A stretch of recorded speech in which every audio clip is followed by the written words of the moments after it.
أعوذ بالله من الشيطان الرجيم. بسم الله الرحمن الرحيم.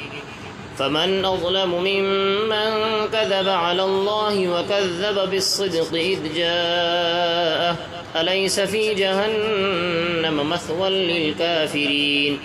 والذي جاء بالصدق وصدق به أولئك هم المتقون لهم ما يشاءون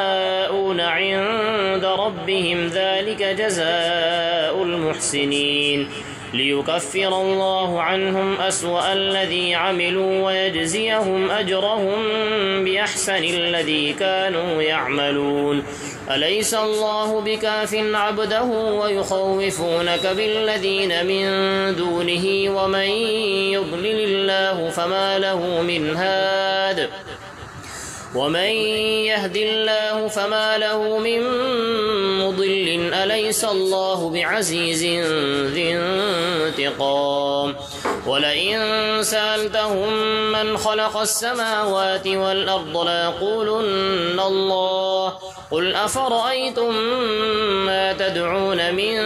دون الله إن أرادني الله بضر هل هن كاشفات ضره أو أرادني برحمة هل هن ممسكات رحمته قل حسبي الله عليه يتوكل المتوكلون. قل يا قوم اعملوا على مكانتكم إني عامل فسوف تعلمون من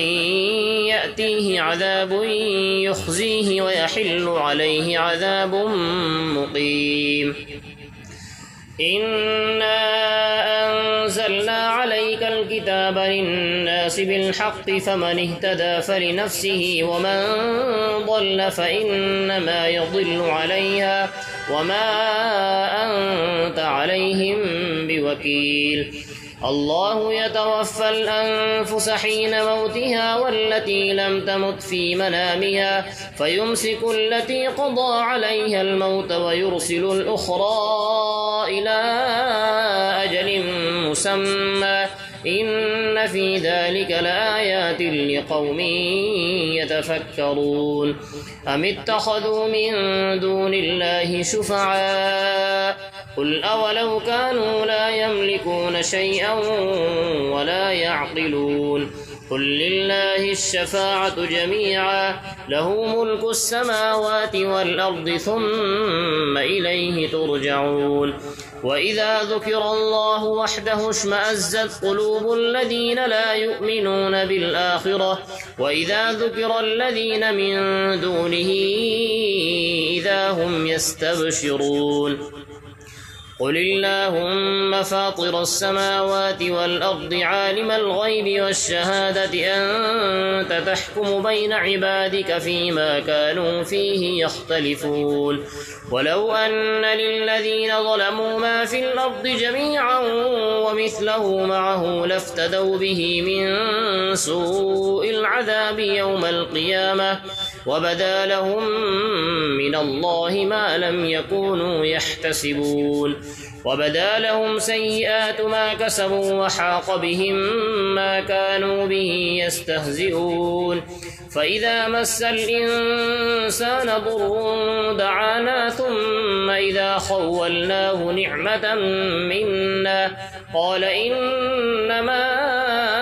أوتيته على علم بل هي فتنة ولكن أكثرهم لا يعلمون. قد قالها الذين من قبلهم فما أغنى عنهم ما كانوا يكسبون فأصابهم سيئات ما كسبوا والذين ظلموا من هؤلاء سيصيبهم سيئات ما كسبوا وما هم بمعجزين. أولم يعلموا أن الله يبسط الرزق لمن يشاء ويقدر إن في ذلك لآيات لقوم يؤمنون. قل يا عبادي الذين أسرفوا على أنفسهم لا تقنطوا من رحمة الله إن الله يغفر الذنوب جميعا إنه هو الغفور الرحيم. وأنيبوا إلى ربكم وأسلموا له من قبل أن يأتيكم العذاب ثم لا تنصرون واتبعوا أحسن ما أنزل إليكم من ربكم من قبل أن يأتيكم العذاب بغتة وأنتم لا تشعرون أن تقول نفس يا حسرة على ما فرطت في جنب الله وإن كنت لمن الساخرين أو تقول لو أن الله هداني لكنت من المتقين أو تقول حين ترى العذاب لو أن لي كرة فأكون من المحسنين بلى قد جاءتك آياتي فكذبت بها واستكبرت وكنت من الكافرين ويوم القيامة ترى الذين كذبوا على الله وجوههم مسودة أليس في جهنم مثوى للمتكبرين وينجي الله الذين اتقوا بمفازتهم لا يمسهم السوء ولا هم يحزنون الله خالق كل شيء وهو على كل شيء وكيل له مقاليد السماوات والأرض والذين كفروا بآيات الله أولئك هم الخاسرون قل أفغير الله تأمروني أعبد أيها الجاهلون ولقد أوحي إليك وإلى الذين من قبلك لئن أشركت ليحبطن عملك ولتكونن من الخاسرين بل الله فاعبد وكن من الشاكرين وما قدروا الله حق قدره والأرض جميعا قبضته يوم القيامة والسماوات مطويات بيمينه سبحانه وتعالى عما يشركون ونفخ في الصور فصعق من في السماوات ومن في الأرض إلا من شاء الله ثم نفخ فيه أخرى فإذا هم قيام ينظرون وأشرقت الأرض بنور ربها ووضع الكتاب وجيء بالنبيين والشهداء وقضي بينهم بالحق وهم لا يظلمون ووفيت كل نفس ما عملت وهو أعلم بما يفعلون وسيق الذين كفروا إلى جهنم زمرا حتى إذا جاءوها فتحت أبوابها وقال لهم خزنتها ألم يأتكم رسل منكم يتلون عليكم آيات ربكم وينذرونكم لقاء يومكم هذا قالوا بلى ولكن حقت كلمة العذاب على الكافرين قيل ادخلوا أبواب جهنم خالدين فيها فبئس مثوى المتكبرين وسيق الذين اتقوا ربهم إلى الجنة زمرا حتى إذا جاءوها وفتحت أبوابها وقال لهم خزنتها سلام عليكم طبتم فادخلوها خالدين وقالوا الحمد لله الذي صدقنا وعده وأورثنا الأرض نتبوأ من الجنة حيث نشاء فنعم أجر العاملين وترى الملائكة حافين من حول العرش يسبحون بحمد ربهم وقضي بينهم بالحق وقيل الحمد لله رب العالمين بسم الله الرحمن الرحيم حميم تنزيل الكتاب من الله العزيز العليم غافر الذنب وقابل التوب شديد العقاب ذي الطول لا إله إلا هو إليه المصير ما يجادل في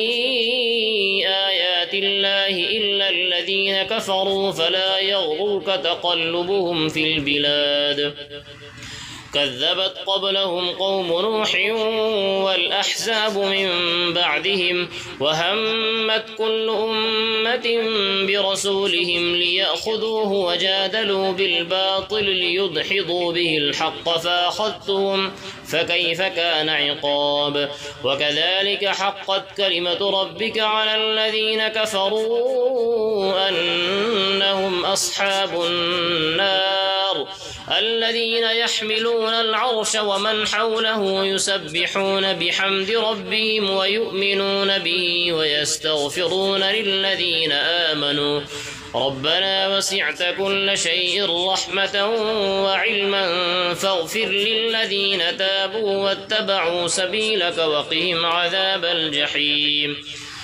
ربنا وادخلهم جنات عدن التي وعدتهم ومن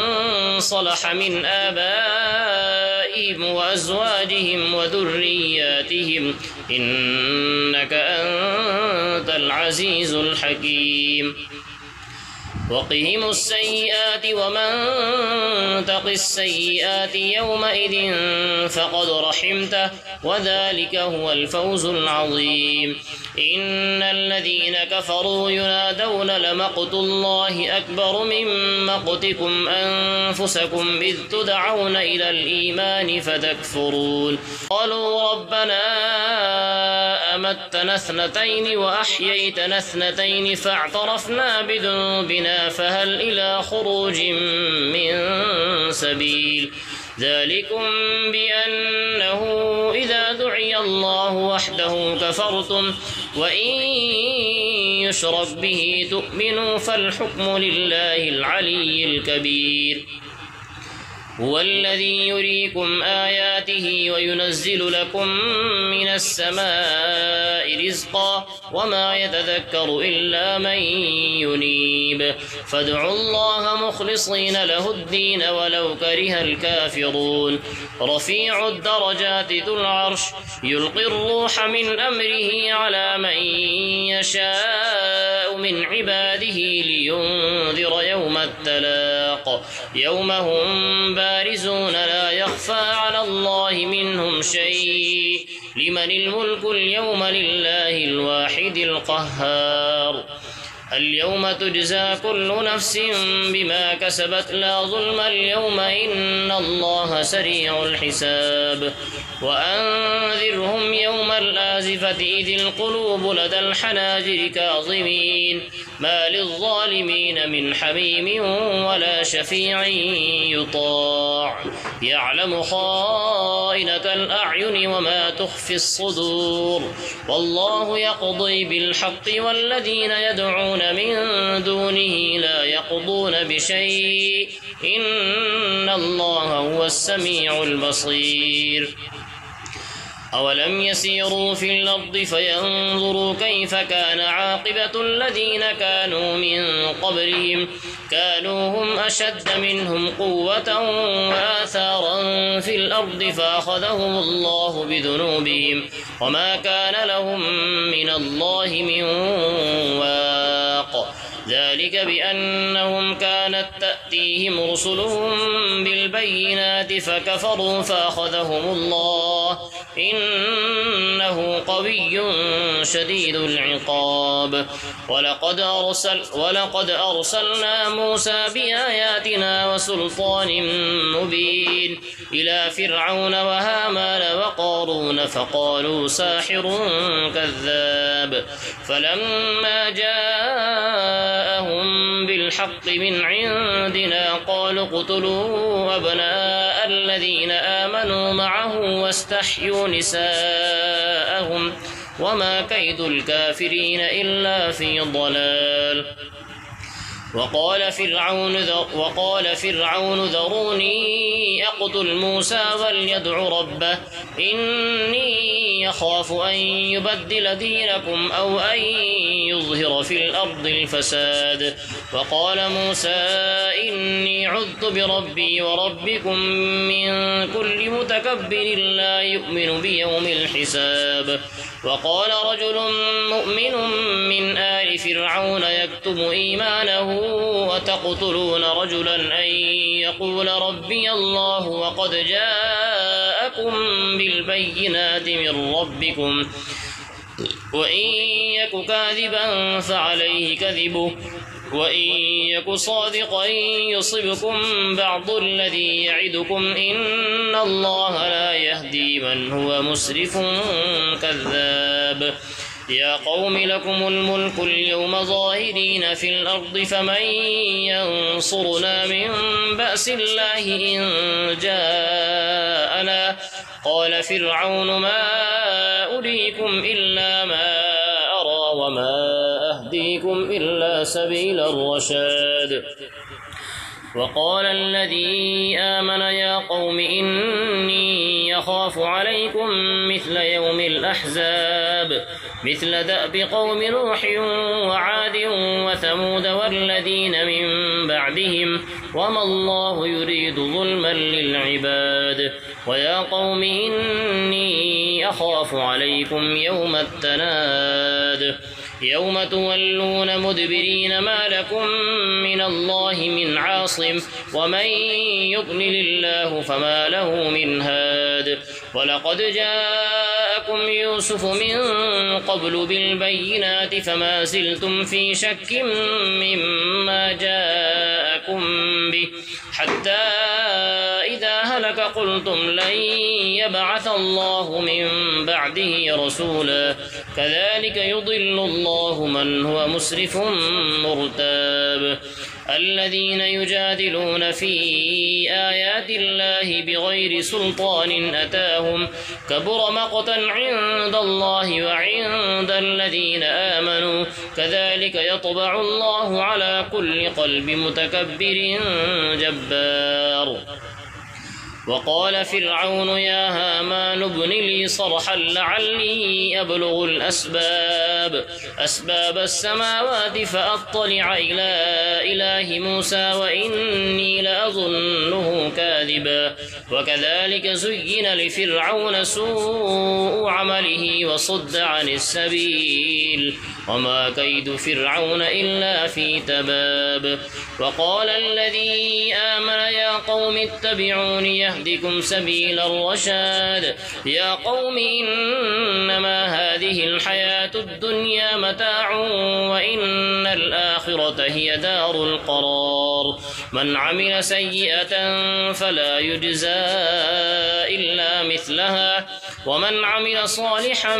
من ذكر أو أنثى وهو مؤمن فأولئك يدخلون الجنة يرزقون فيها بغير حساب